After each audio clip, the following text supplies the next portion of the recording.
I see.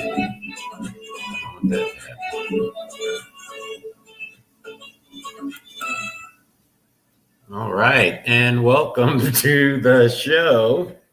Now, I've got some housekeeping to do. I should have some people here waiting to enter the room. I see someone there. Howdy. How are you? And welcome to the, I want to record actually from this as well. And I'm going to actually turn that heater off. Yep. That way we won't be disturbed by that. Now, let me see. How are you? If you can hear me, please type in something in the comments. You're listening to the Ample Amputee and looking at the Ample Amputee podcast. I'm going to try to bring in my co-host, Chef T. So let me understand if I can do that right now. Invite a guest to see how this layout is unique. So let me send another invitation. Copy. To you, Chef.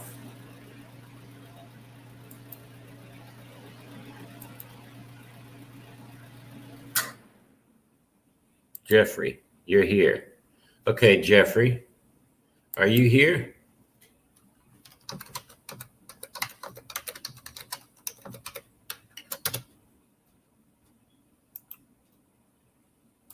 I'm going to send that off to Jeffrey. Here's our guest.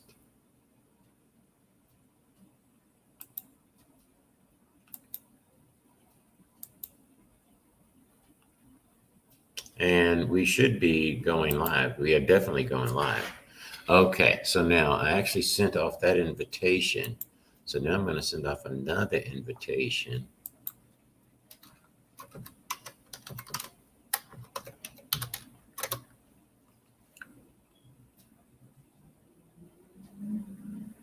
Understood. But now I want to send an invitation. Okay, so I'm trying to find out. Hello, I'm in the room. I don't see you. Okay. All right, Jeffrey, I am looking. I do not see you. I'd like to bring you on camera.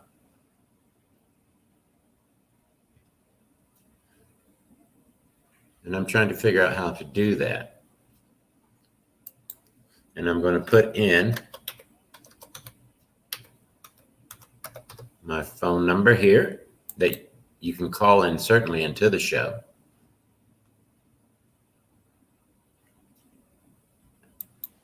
Let me add Anaya. Hello, Anaya. How are you today? Hi, good evening. I'm good. How are you? Oh, I'm blessed. Good evening and welcome to the Ample Amputee podcast. Where are you calling from today? I'm calling from Boston, Massachusetts. Boston, Massachusetts. And how are you holding up in that horrible snowstorm you got over there? We don't have any snow. Oh, no? Oh, my No. mother is in Washington, D.C. Oh, wait, I see some people. One moment. Okay. In Washington, D.C. Okay, Jeff, there you are. Add to stream, Jeff. Hello, how are you? I'm wonderful, Jeff. Great. I'm glad that this worked out. Jeff, hold on. I'm in the middle of a conversation here with Anaya. Anaya, as I was saying, my mother is in Washington, D.C., and she was telling me how horrendous it was there in that part of the East Coast and how people were even stuck on the highway for a couple of days. Yeah, I heard stories about, like, vaguely. I've heard stories about everything going on, but there has not been anything here. No precipitation, no nothing. So, Oh, my. yeah, knock on wood. Okay. Hopefully it stays that way. Oh, I understand that. That is true. And now, are you an amputee? I am. It's You been, are an amputee. And what type of amputee are you? I am a right below knee amputee. Okay, right below the knee. And how long has that been for you? It's been over a little bit over a year. My amputation was October of 2020. October of 2020, or a Yes. little bit over a year. And how are you adapting? It gets better over time. I think Are you right using now, a prosthetic yet? yes, I am. I'm walking with no assistance, like just walking. When I'm outside, I do bring crutches because I get like nervous. I just get like overwhelmed, and you might get a little dizzy, so I just bring crutches. But when I'm indoors, I don't use any more aids, which I'm very happy about. So yeah. And do you do you live alone? Are you a married woman or? No, I am. I'm single. I live with my mother. Like, my living arrangement is like, it's my mother and I, and it's like she's a senior, so she can't really help much. So I'm more so helping her in a sense. I hear you. And so it's Even like, through your rehabilitation, was it that way? yeah, like not as much. That's what I think pushed me to become more independent and like get it together, because like I know like she needed my help with certain things as well. So yeah. Yeah. Okay, before we go on, I want to do two things. I first want to welcome you, Omar. Welcome, brother Omar. How are you, sir? Wonderful. How you doing today? All right, I'm wonderful. Welcome for tuning in. I wasn't sure if you wanted to be on camera or not, and you let me know. So what I'm going to do is I'm going to put everyone except for our guest, Mr. Jeffrey, on mute, and I'm getting used to this technology, so we're going to work it out. And so now I have. Oh wait, I want to put her on mute. There we are. Now, Jeffrey, can you hear me? I can hear you. Yes, I can. And I can hear you fine. And can Omar, can you give me a thumbs up if you can hear Jeffrey? Okay. Excellent. I think I got a little bit too much reverb on my mic. Here we go. That's better. Yeah, that's better. Jeffrey, everyone, I would like to welcome Mr. Jeffrey. I have a little intro here I'm going to read for everyone here. One moment. We have joining us tonight 5-time best-selling author and ghostwriter of 17 award-winning best-selling memoirs and nonfiction books. including his latest manuscript, AMP Possible. We have with us tonight Mr. Jeffrey A. Magnus. Welcome, Jeffrey. Thank you very much. I really appreciate you having us on. Having me on. There you go. Hey, I'm trying out some new stuff here. Jeffrey, I lost your. I can't see your face. I can't see you, but. Okay. Oh, hold on. Let me see what's going on. I think I understand. Oh, I know why. Because it's Anaya on the double, but now I want to put you on double. Great. Okay. So there we got that. And now soon, shortly, my co-host, Chef T, will be joining us. And Awesome. So we'll add her in once I see that she is in the room. She'll probably give me a little message. I'm looking at two things at once. I'm looking at our live feed on Facebook, and I am looking at our StreamYard stream. Well, now getting to more of the subject at hand. Happy New Year to everyone who's joining us tonight. Jeffrey, tell us a little bit about yourself and a little bit about your book, AMP Possible. Well, thank you. I am a left leg below the knee. I lost my left leg in 2017. That's what started the whole process of writing the book and my journey of losing my left leg. But I mean, we're all amputees. But I ended up enduring. I was septic, and I literally my kidneys were failing, my heart. I was in the hospital for a month with the sepsis, close to death, and I ended up having 5 amputations to finally lose the left leg below the knee because of infection. But the story of the book really came from my treatment, from how I was treated in the hospital, and really the complacency of. I mean, not everyone experiences this, and I think that's what was the seed, because what my wife and I experienced was something of it was very bizarre. I didn't have any physical therapy. No one got me out of the bed to work with anything, walkers or crutches. I was in the bed for over a month, and then was literally on New Year's Eve. I just had the anniversary. New Year's Eve, they just sent me out with a pair of crutches and said, good luck and see you later. And that's the story. And so, when I was as I was recuperating, I was like, there has to be something that I know there's a lot of information out there with amputees, which I love, but I felt there needed to be a book that's going to help not only amputees but their spouses, their partners, their families. So this is what my book is all about, AMP Possible. It's written for amputees, both upper and lower extremity, and also for their families and their partners and their to understand what they're going through as well. It's on Amazon. It is on Books a Million, Barnes and Noble. It's all around the world. This is with Rowman and Littlefield out of New York and London. So I'm really excited about the book. It launched in September and went around the world. And the whole goal of the book, it's really not to make money. It never was. That's one thing, but helping fellow amputees understand what they're going through from the very first day to the time to get their life back. That's what this book's about.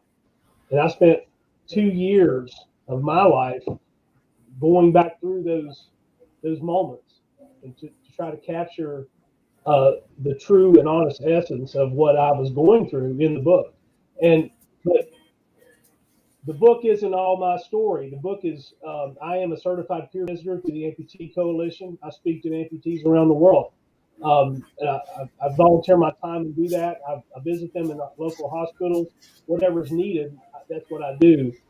So I took my experience and research from them and their experience and put it in the book to help others, not just my story. I told my story, but I left it at that.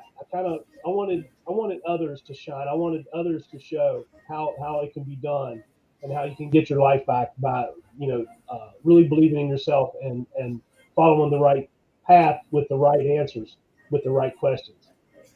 Well, I tell you, there are a few fascinating points about that I want us to think about. First of all, so when you went into the hospital, Mhm. did you know you were going to leave there without a leg? I did not. That's I did right. not. Okay. As a matter of fact, when I walked into the hospital, I knew my Right. You foot. walked into the hospital. Yeah, I walked in and I knew something was going on for sure. My foot was engorged. I talk and write about that in the book.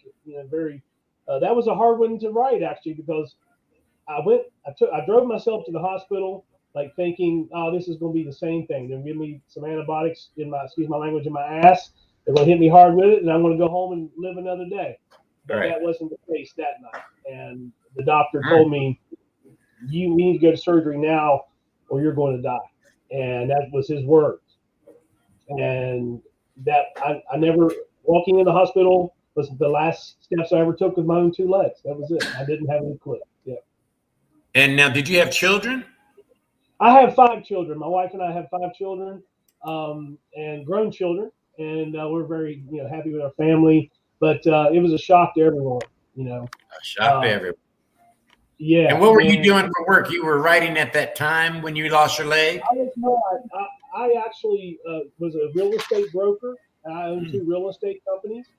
So when all that happened, it kind of put me pretty much out of commission with everything in my life. I mean, I was on my back and I didn't know what I was going to do. And I've always been a writer. I've always been a writer. Sure. Throughout the years, I never did it professionally. But when this seed was planted, I really went after it. And once I started writing the book, some friends approached me and said, "Hey, I'd like for you to write a book for me." And that's kind of how the There whole you thing go. started. There you go.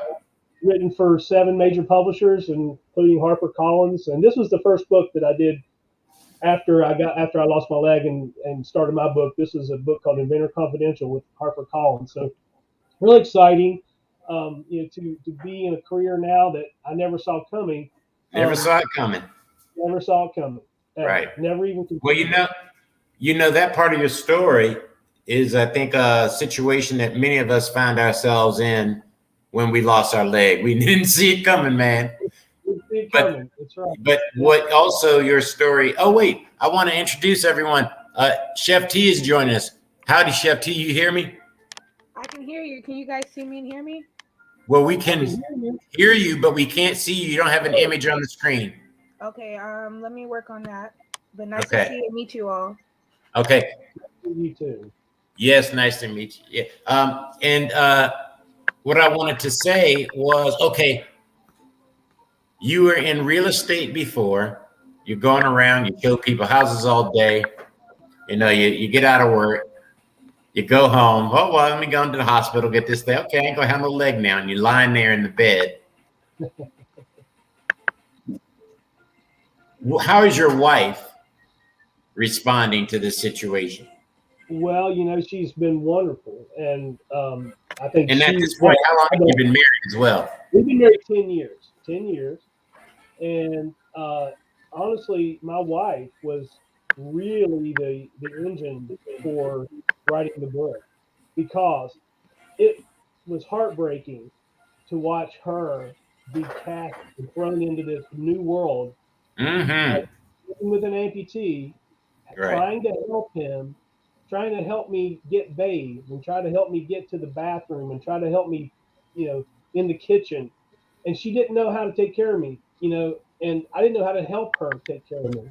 Right. I didn't have any answers. No one was giving me any answers.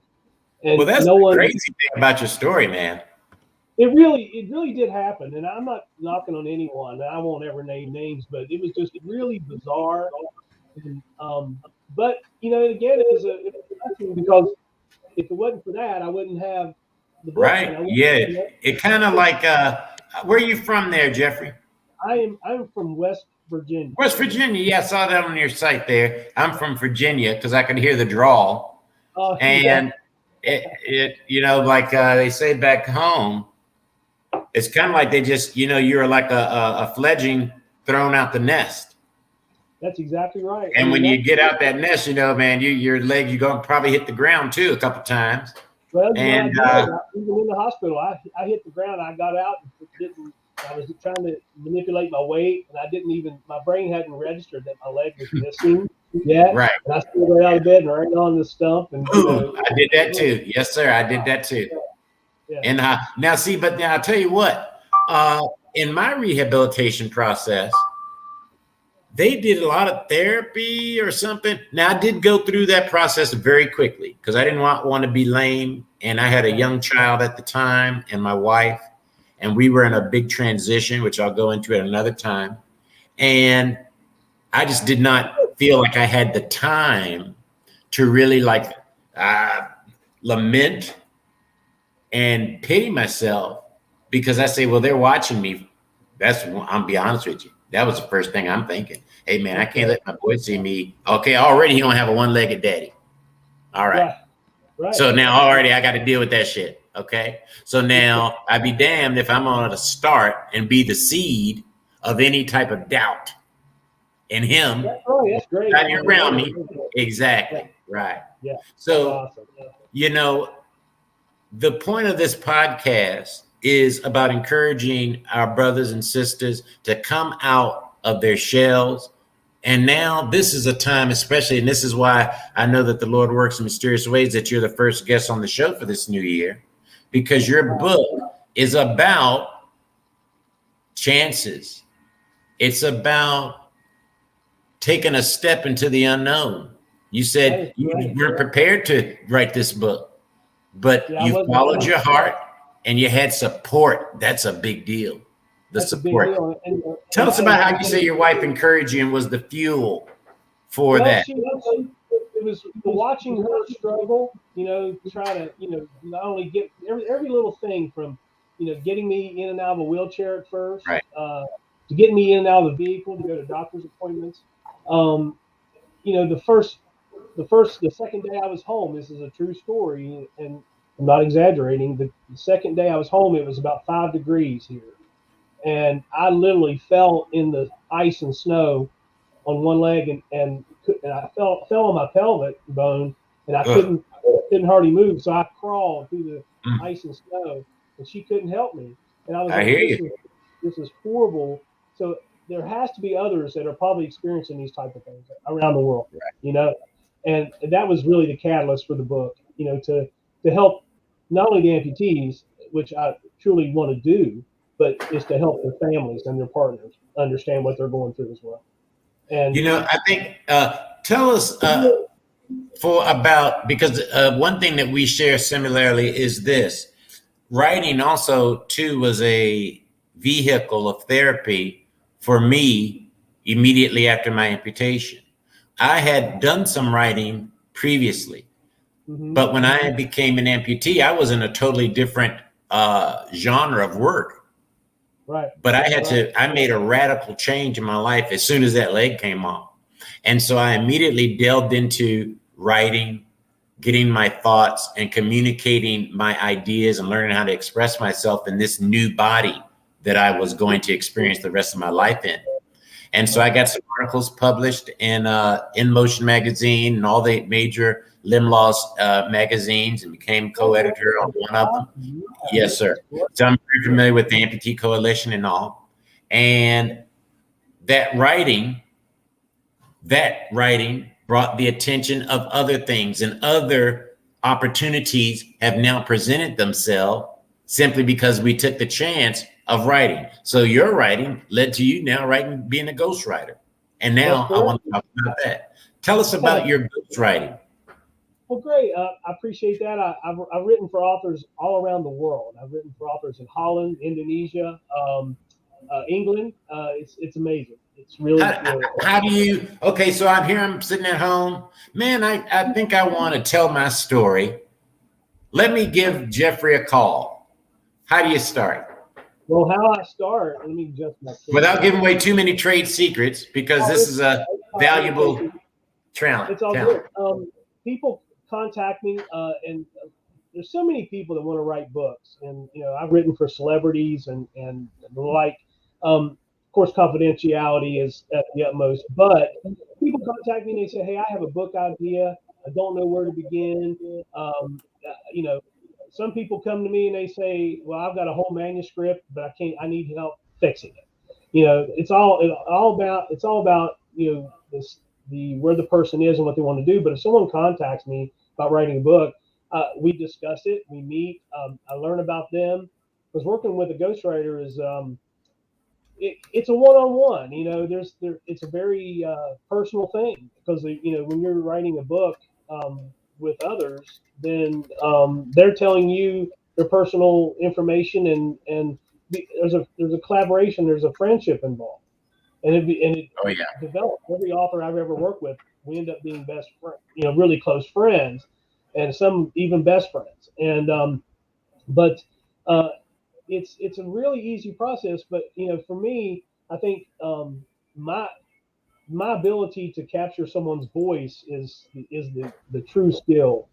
Being able to write someone's words and their ideas and their thoughts, and be able to make that page sound just like them and not me.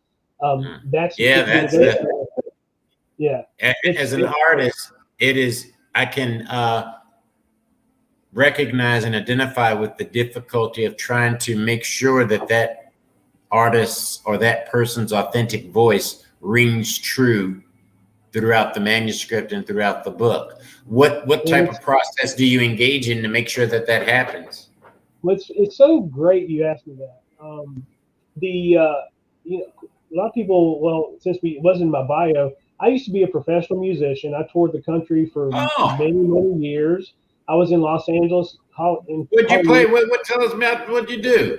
I play guitar. I still play guitar every single day. Every single day. I love it. What kind of music you do? It was rock, hard rock at the time. Anything we know or what? Don't run away from it now. Probably don't. Probably not. I was in a rock band in the 90s in Los Angeles. That's where I was. I was in Hollywood between 1986 to 92. I was in Hollywood. Okay, I was there 95 until I think the band maybe broke up in 2009 or something. I don't know. Something like that.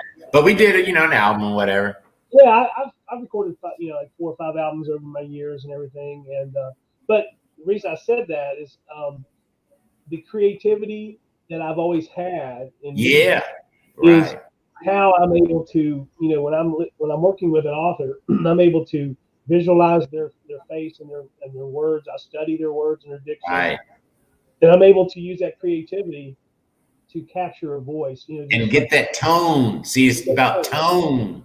Yeah, that's important. Words are words, but it's about tone and how, because everybody speaks differently. I mean, that's right.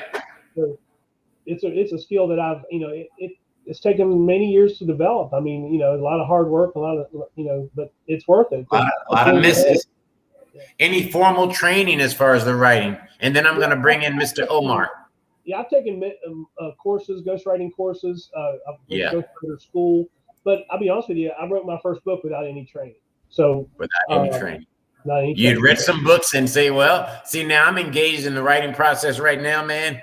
Ooh-wee. I'm not spending enough time on it, first of all, because I know the amount of time that it takes to get done what I want to get done. And so I don't, blame anybody.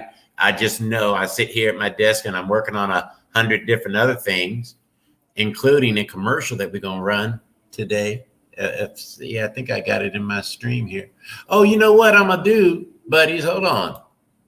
Let me run you a sticker on it so y'all know how to get in touch here with Mr. Jeffrey Magnus, in case you would like to utilize some of his skills. So now down there running at the bottom, you got all his information. Yeah. Thank you very much. What do you say there, Jeffrey? I was going to say, I appreciate you doing that, because, it would be a real thrill to write for other amputees. I have been approached. Have you done that before? Or? Well, I've been approached here just like in the past week with 2 amputees that want to write. Amen. That's all right. Yeah, that'd be great, and that's what I love to do, because of being amputee. It's easier to understand someone's story. Oh yeah, right. Yeah. Well, that's what this platform's about too. That's why now, of course, everyone is welcome to be on this platform. Amputee, I don't care if you got 2 legs, 4 legs, 5. I don't care. But it's That's primarily, I wanted to make sure amputees had a place to gather. Yeah. And that's And primarily, I said I wanted Black amputees to get together because there's not a platform for Black amputees. So we're going to create something. Yeah, I never even realized that. Yeah, and that's cool, you know. But like Yeah. I said, everyone is welcome, and knowledge is power. So I want to always provide knowledge to power to my people and to my community. My book, like I say, I didn't sugarcoat this book at all. I mean, it's not filled with a bunch of, glamorous stories. This is real world stuff from real world amputees who are, told their stories from everything from managing how people look at you to sexuality to yeah. Oh yes. Yeah. These are topics that are not talked about. Matter of fact, sexuality you hardly ever talk about hardly ever about with amputees, because people's lives change when their spouses are, there's fear of rejection, there's fear of not being able to perform, everything from. But I definitely dive deep into depression and anxiety, grief, and those 2 years I spent writing the book, I had to undergo those feelings again, and it was. I'm not going to kid you. I mean, there was some tough days, really tough days, because I had to relive those moments and those seconds, and tears, and here I am by myself, and I'm like, crying, but it was the heart was in it to get it out, to get that book done, and knowing where it's going to go, and hopefully help someone out there. And right after the book launch, I got a message from this woman who.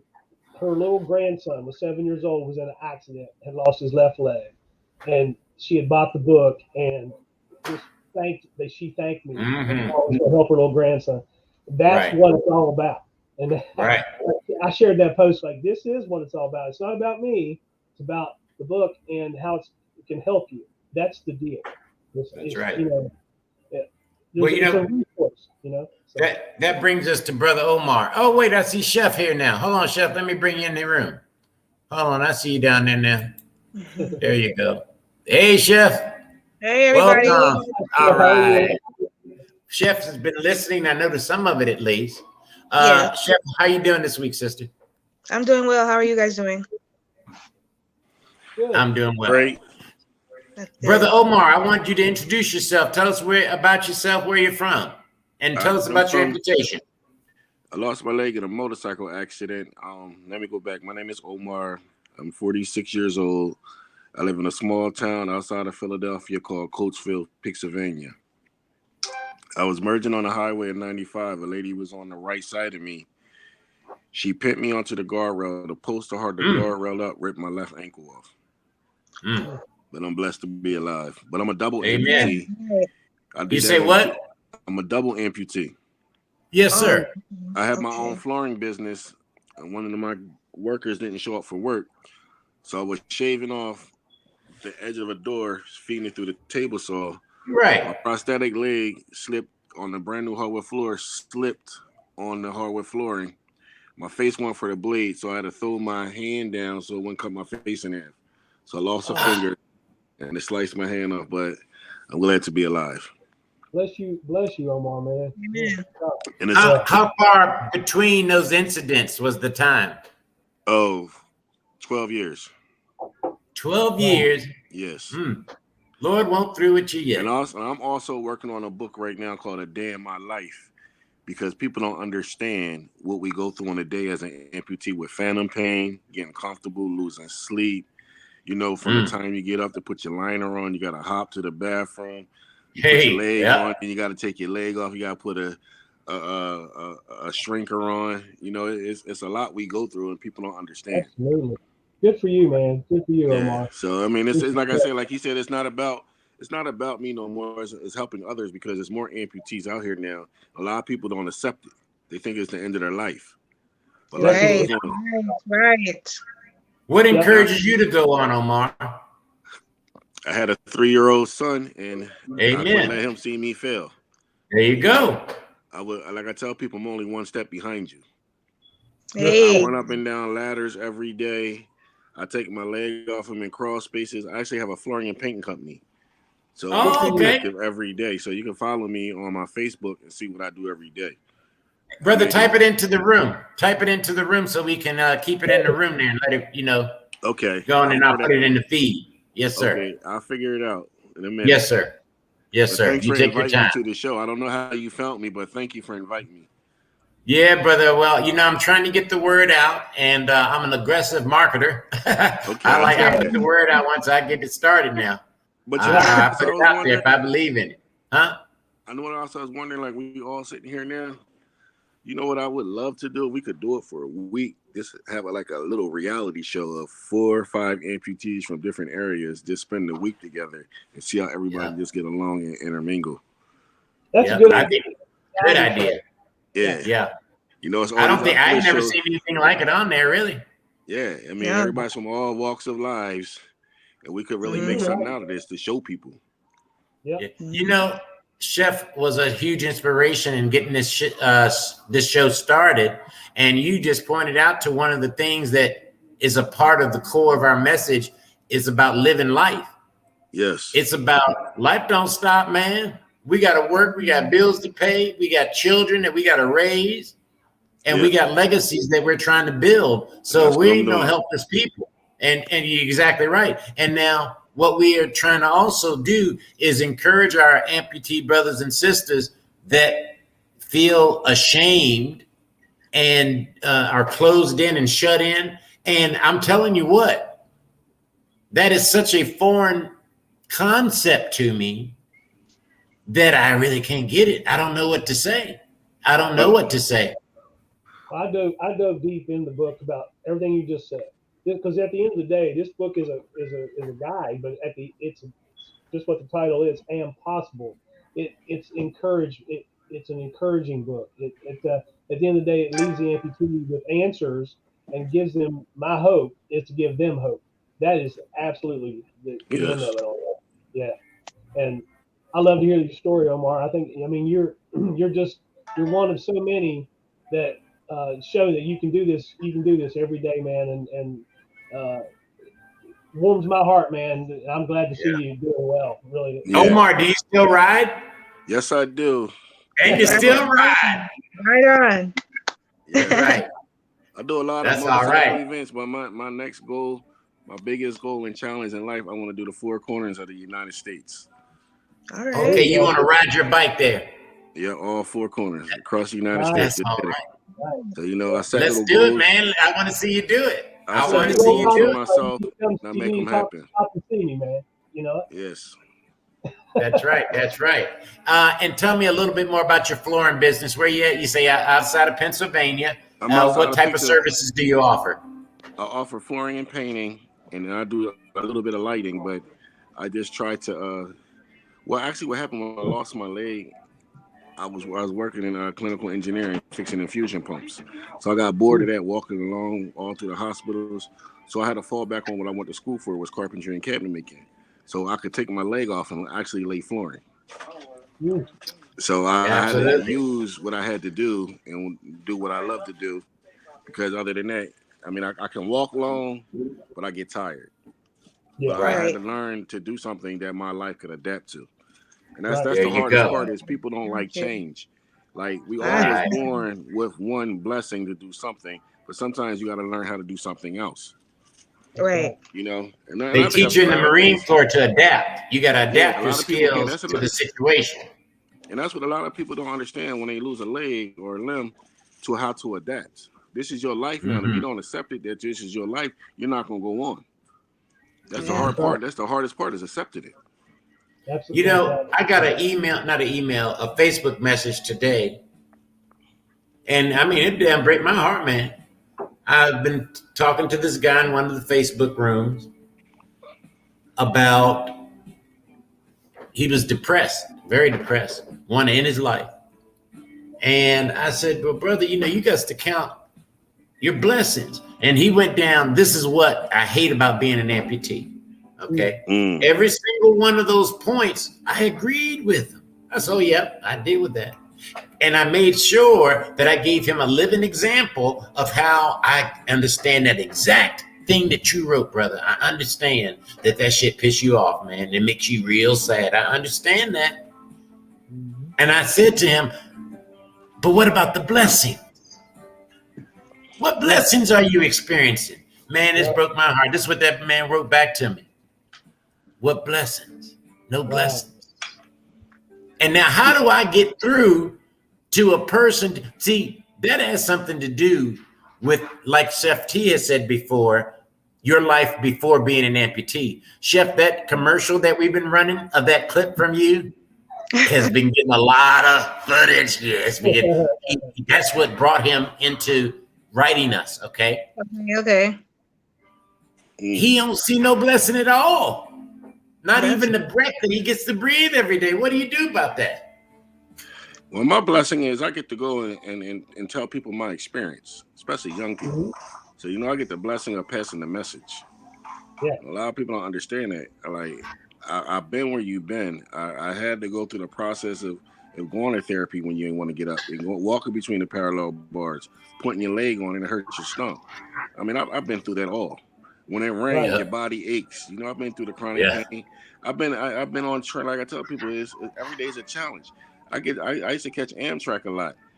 Amtrak has not a lot of handicap accessible train stations in these old towns.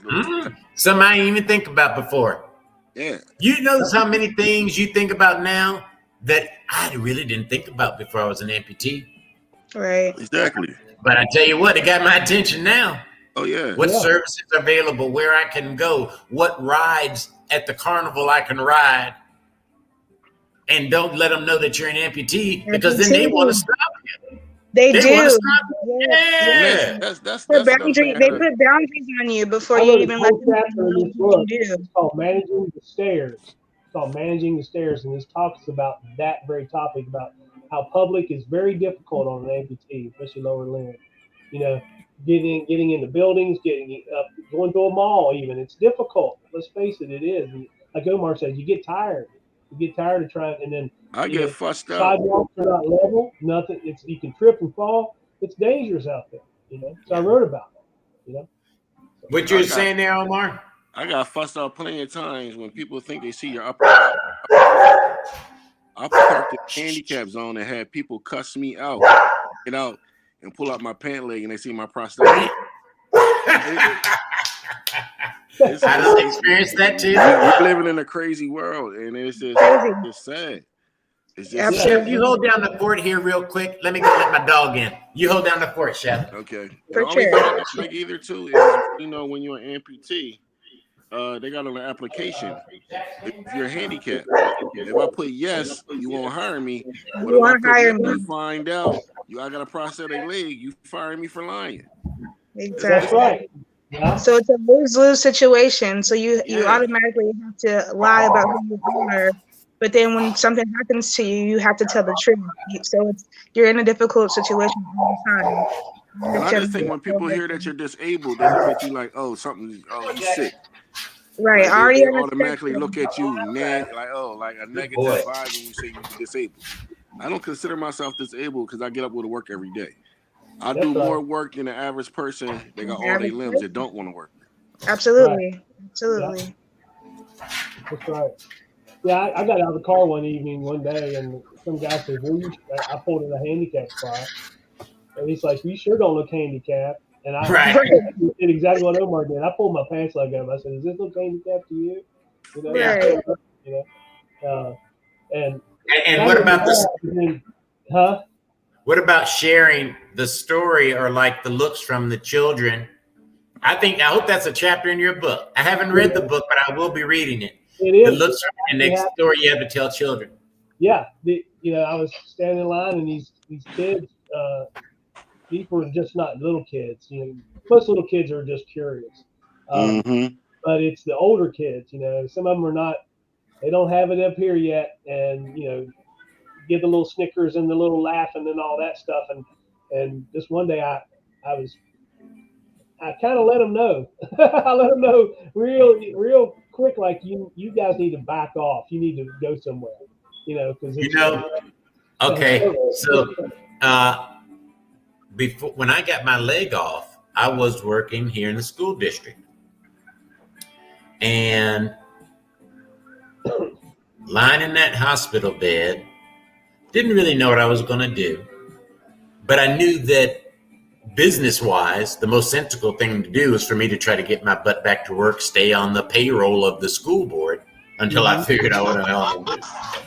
So I decided to go back to school, and that I was going to go back into that classroom and be in front of them kids again, and they were going to know that Mr. Q lost his leg. Because all the time I'd been at that school, those years, I told those kids, you can do it. Our kids, we're in a rural community. And so our kids are somewhat disenfranchised as they're categorized by the system. I don't believe in that. We hit their adversities, but these are some brilliant, brilliant children out here in the high desert. Brilliant kids. I'm talking about they know how to survive. Okay. When this world goes, these kids still gonna know how to survive. All right. Yes. But darn that, telling them you gotta fight. I don't care what your circumstance is. Life gonna throw you obstacles and blah, blah, blah, blah, boom. Talking all that stuff. But see, the time came when I had to show and prove that I meant what I said. Sure. Yeah. And so when I walked back on that campus, after getting my prosthetic, had been away for several, months or whatever. I don't even remember how long it had been. It wasn't too long, but it was long enough. But I walked back on that campus, and I was at that school again for another year and a half before I understood that I was experiencing a major shift and that the classroom was not where I needed to be anymore, that I had to go out into the world and do some different stuff. And making that decision took courage and some belief and a certain amount of balls, man. You just got to go for it. Absolutely. Just got to do it. Just got to do it. You ain't going to starve. So you don't want to see yourself starve. So you better work. Hold on. I got a comment here. Let me see what's going on. Let's see. We got Yana. Oh, Anaya is still there. Oh, she just was saying hi. Okay, good. Hey, guys, let's take a break for a second. Stay here, and I'm going to take y'all out the stream, and I want to run a test on a commercial, so stand by. Sounds good.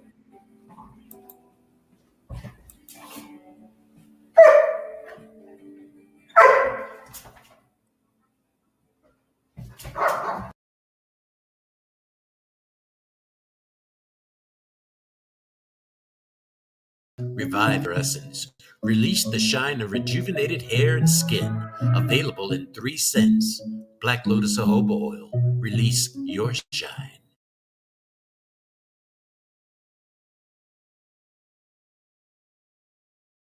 Real men. From a place down deep. Pain, love, and time. Real men climb. Dance. Real men smell real good. Wandering sun, lather up. And there you go. All right, and we are back. Here we go. Chef, I was running a commercial there. What you think? That's good. I'm going to get it together. We're going to get it going. So welcome back, everybody. We got a few moments left. I want to thank, before we get going, I want to thank our guest. And what I'm going to do is run his banner once more. One moment. I tell you, the show is coming along very, very well, people. And I really appreciate you guys being here. We're going to keep on pushing. And I'm very happy with our turnout tonight and the information and communion that was happening. I encourage you guys to like and share. Chef and Omar, I appreciate it. Mm-hmm. And have folks join us next Wednesday. Let me bring back Jeff. Chef, can I ask a question real quick? Of course. What's Chef's real name on Facebook? Are you not on his Facebook? I am. It is under Janae Edwards. Okay, Janay, yes, Edwards. Okay. And Jeff, I'm excited about your being here because from what I've gathered from your book online, and I went through the reviews and I just kind of did my research on the piece. Mm-hmm. a part of the essence of that book is really about relationship, and it gets down to one's relationship with themselves. And a lot of your book is about relationship to others around you and how, we navigate and how they navigate around us in relationship. And I think that subject, let me turn this down, Yeah, I'm sorry about that.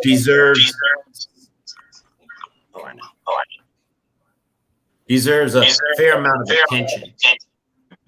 And when we're talking about relating to others and relating to those around us, there are different vehicles that we can do it. Omar does it through his business of flooring. He does it in, he said he had children. Jeff has a very social life there and is navigating and interacting, relating to others. Tell us about what you gathered from the stories of others and what you observed in regards to relating to others post amputation and the importance of it. Well, the stories in my book, definitely these are all people that have, not only at first they doubted themselves, they had serious anxiety about getting back into the world and doing their thing, but also they realized that they have family. I talked to there's stories in my book about like one gentleman who had a family who had lost his leg. He was in a car accident and lost his left leg. I think it was his left leg, but he was in this construction accident. He couldn't work until he was back on his feet to take care of his family, but he did. He got himself together. He really worked hard and got it because he loved for his children. And he's like, I got to do something. So, and that was, again, that's just the heart and soul of the book. And his relationships with others, people around you, how are they adapting to your limb loss? A lot of amputees. I mean, there's some amputees that are not with anyone, and that's a hard place to be. I get that, but ultimately, if you are by yourself, there is people to reach out to. You can, but you just got to do it.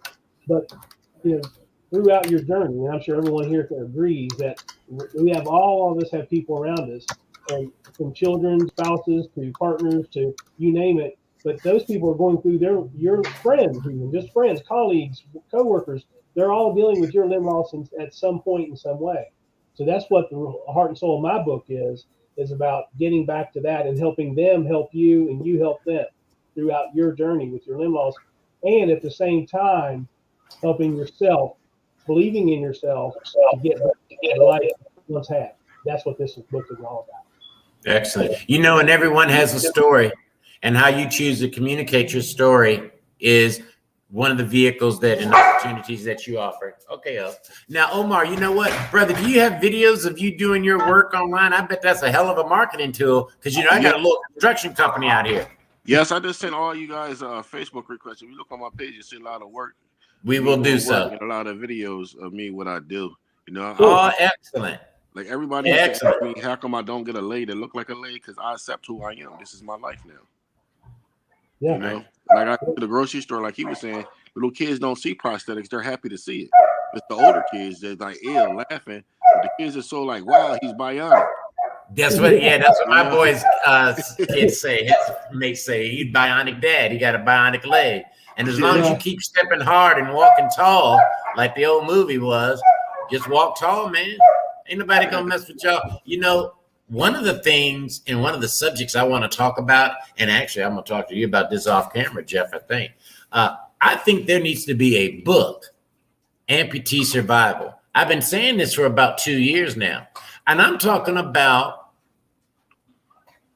legitimate survival techniques specifically for amputees in the case shit hits the fan situation breaks off. You got enough water, you got enough of your meds, and how to take care of your leg in case something happened. You better make sure all that stuff, because we got to go that little extra bit in case shit happens. And I want to also, do you know how to fix your prosthetic if it breaks? Oh yeah. Do you have extra parts for your prosthetic? I talked about that in the book. It happened to me. My leg, my foot fell off when I first got my prosthetic. My foot fell off, and I was out and about, and I had nowhere to go. But like what? So I had a city worker pull up in a truck. I said, "You got any tools?" And he said, "Yeah." So we got. You get that 4mm wrench, and you get to work on it. That happened. You know? Amen. And Chef was just telling us last week how you can be out in public, leg comes off. What you gonna do? Put it on. Get back up. Especially, my liner is a liner strap. And you know when it gets loose and get air in it or get too much sweat in it, if you're in the Florida or Texas, it just slide off. That's true. Yeah. Oh, wow. You know, it's funny you said survival. I didn't mean to interrupt anyone. You said survival. I think that's great. I really do, because like there was an incident here at my house. I heard something and I thought somebody was in my home, and I was like, oh my God, you know, I'm about to get my leg on, and you're in panic mode, but you're trying to get your leg on. There's extra seconds, right? These are what you just said is a great topic for a book. I mean, there's not. It really is. It really is. So we'll talk about that. And you know what? I want people the kind of book where a lot of different people bring in their thoughts. That's how you get the book done. You see, a lot of there's this guy. He is a MMA guy, and he is a amputee. Really? Now I've been chatting with him on the Facebook, but he says, Mr. Q, there's a guy with no legs at MMA. So he's going to put me in contact with the guy who's a double amputee and an MMA fighter. Yeah. I like that. So I'm going to try to see if I can get them on the show. We're talking about physicality tonight a little bit, but next week we're actually going to have a 5-time Olympian athlete on the show. Awesome. James, he's your friend, actually, Jeffrey. James Owen Robert. Oh yeah, exactly. Yeah, yes, sir. Yeah. Yes, sir. Well, he'll be on the show next week, and he's going to share us a little bit about his story. And he's one hell of an athlete, Omar and Chef. And I'm going to send you, Chef, some links to his works and stuff like that and all. Okay. Well, guys, we're hitting up on an hour. That's the end of our show. Again, thank you, Jeffrey, for joining us. Omar, thank you, brother, for joining us. We're going to be connecting with you on the YouTube, and we'd love to have you come on back, and let's do a feature on you and talk about your business, and let's see what we can do to promote you and get you going. All right. Thank you, sir. Amen. Amen, brother. All right, guys. I'm going to see y'all next week. Jeffrey, thank you for coming in, sir. Please spread the word, and I'm going to be putting this on all the social media. You got it. I got it. All right. Jeff, I'll reach out to you in a little while. All right, then. Good night, everyone. Good night.